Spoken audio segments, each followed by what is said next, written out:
Story hex channel पर आपका स्वागत है।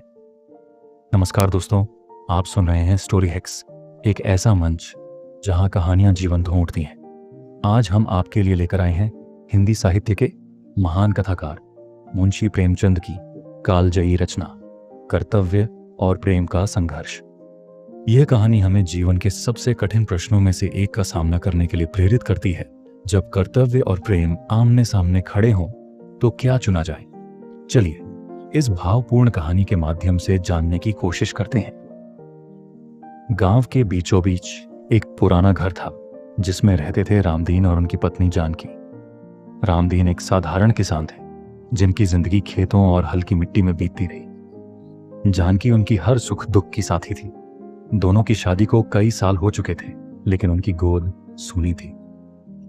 जानकी का दिल बच्चों के लिए तरसता था। हर दिन वह मंदिर जाकर भगवान से प्रार्थना करती, हे भगवान, मुझे एक संतान का सुख दे दो। रामदीन उसकी पीड़ा समझते थे, लेकिन उन्होंने इसे कभी जाहिर नहीं होने दिया।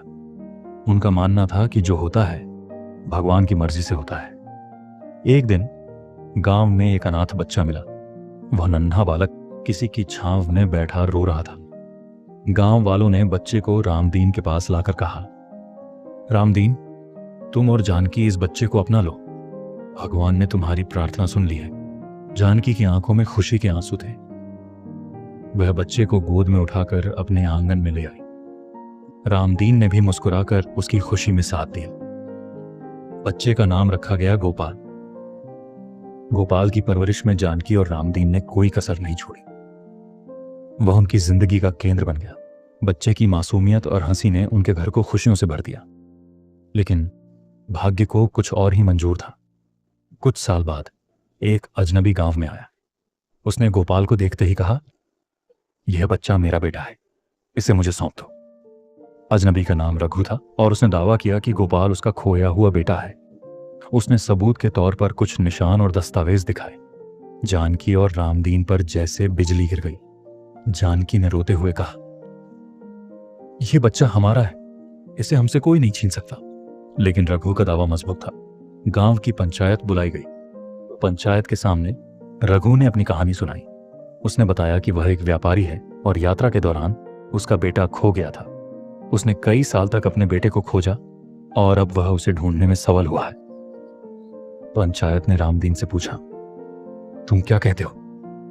रामदीन ने शांत स्वर में कहा, हमने गोपाल को अपनी जान से ज्यादा प्यार दिया है, लेकिन अगर यह सच है कि वह रघु का बेटा है तो उसे उसके पिता को लौटाना हमारा कर्तव्य है।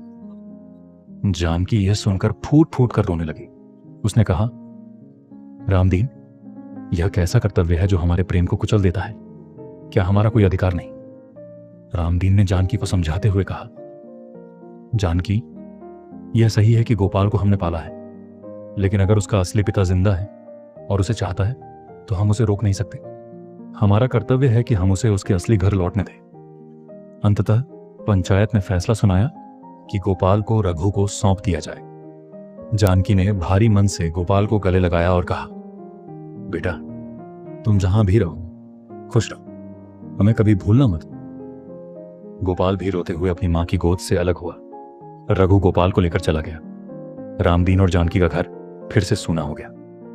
जानकी कई दिनों तक गुमसुम रही, लेकिन रामदीन ने अपने दिल को मजबूत रखा।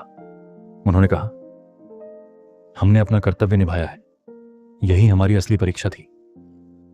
मुंशी प्रेमचंद की यह कहानी हमें यह सिखाती है कि जीवन में कभी कभी हमें अपने व्यक्तिगत सुखों और प्रेम से ऊपर उठकर कर्तव्य को प्राथमिकता देनी पड़ती है। यह संघर्ष आसान नहीं होता, लेकिन यही जीवन की सच्ची परीक्षा है।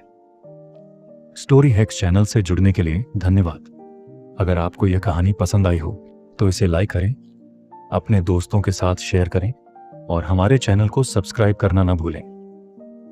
अगली बार फिर मिलेंगे एक और दिल को छू लेने वाली कहानी के साथ। धन्यवाद।